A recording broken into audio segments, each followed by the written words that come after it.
আমরা সকলে বাঙালি বস, আর বাঙালি মানেই জীবনে একা একা প্রথম ঘোরাটা শুরু হয় এই দীঘার হাত ধরেই।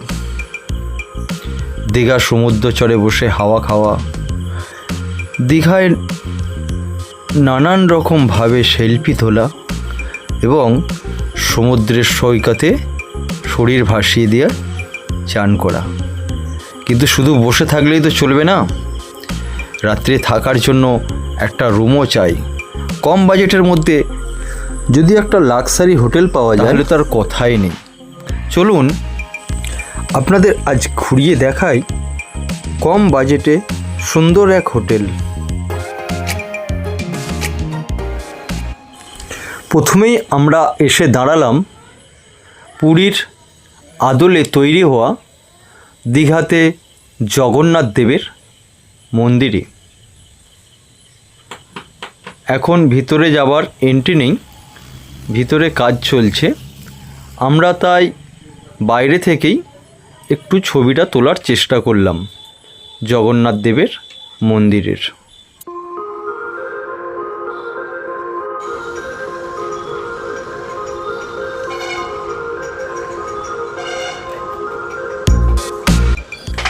মন্দির দেখার পর্ব শেষ করে দীঘায় এসে হোটেল খুঁজতে খুঁজতে আমরা এসে শেষমেশ পৌঁছালাম এই হোটেলটিতে।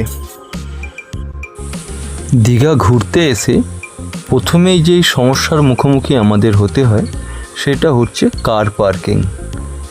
এই হোটেলটি তো খুবই সুন্দর এবং অনেক কিছু ফেসিলিটি আছে এই হোটেলের মধ্যে। সবথেকে বড় ফেসিলিটি হচ্ছে আপনি যদি এই হোটেলটিতে এন্ট্রি নেন, আপনি এখানে গাড়ি পার্কিং করতে পারবেন। এছাড়া হোটেলের বাইরে রাস্তার উপরেও অনেক জায়গা রয়েছে যেখানে আপনারা গাড়ি পার্কিং করতে পারবেন। তো চলুন এখন দেখে নেওয়া যাক রিসেপশনে গিয়ে এনাদের রুমের চার্জ কত বলছে এবং কি কি ফেসিলিটি পাবো আমরা এই হোটেলটিতে। এখন চলে এলাম আমরা সিধা রিসেপশনে। চলুন একটু ম্যানেজারের সঙ্গে কথা বলে নেওয়া যাক।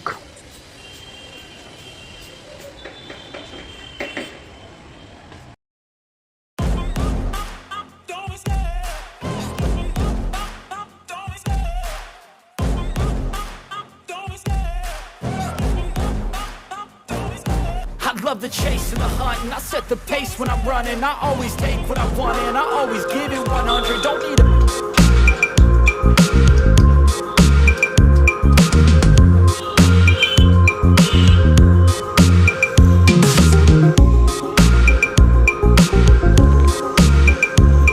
এখানে হোটেলটি তো খুব সুন্দর, তার সঙ্গে হোটেল কর্তৃপক্ষর এত সুন্দর ব্যবহার, সেটা দেখে রাতে মাথা গোঁজার জন্য আমরা এখানে থাকার সিদ্ধান্ত নিয়ে নিলাম। আপনারা যদি আসেন, আপনাদের সাথে বাচ্চারা থাকলে চিলড্রেন পার্ক এবং তারই উপরে আপনারা বিকেলটা কাটাতে পারবেন জমিয়ে আড্ডা মেরে, সেরকম পার্ক করা রয়েছে।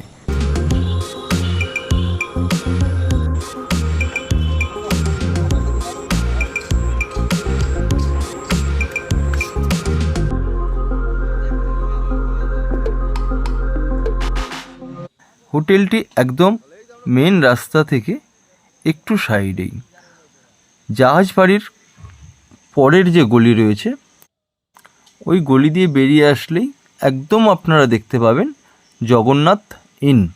জগন্নাথ ভবন এই হোটেলটি।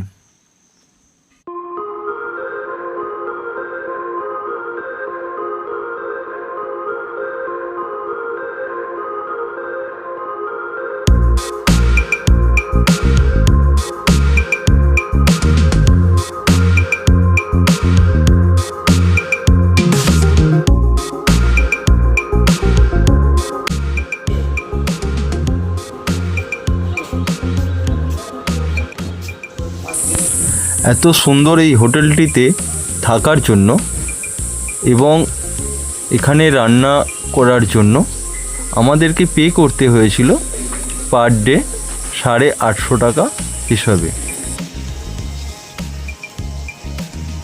ওই তো যদি দেখাতে হবে তো আর কত কাজ করছে সজল ছাড়া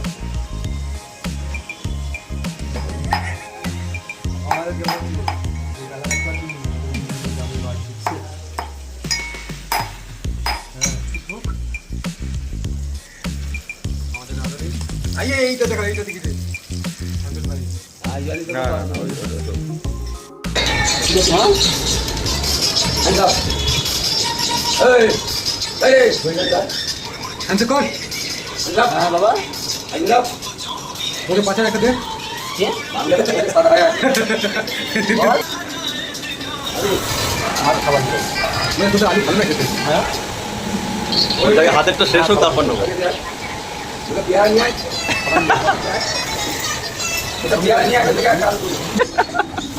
গুটে তুই ওকে দিচ্ছিস এর মনে দুঃখ হচ্ছে যে দাকে দেখছে এখান থেকে এর মনে দুঃখ হচ্ছে একটা দে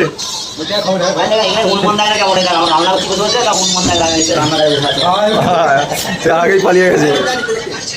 আরে হাত বাড়াচ্ছে কেমন দেখ ও সরে গেছে কিন্তু হাত বাড়াচ্ছে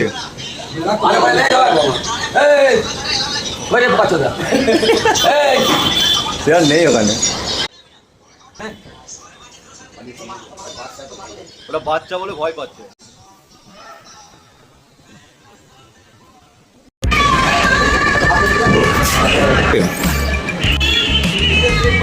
উপরে হনুমান নিচে কুকুর নিচে কুকুর।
আমাদের রুমেতে মোট দুটো গেট ছিল।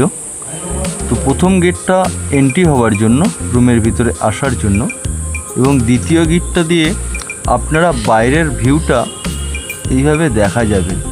খুব সুন্দর একটা সিনারি আপনারা রুম থেকে বসেই দেখতে পাবেন রুমের বাইরের সমস্ত দিকটা।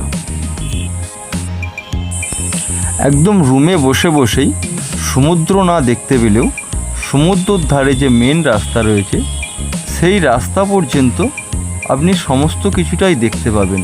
এবং দেখতেই পাচ্ছেন কত সুন্দর লাগছে বাইরের গার্ডেনটি।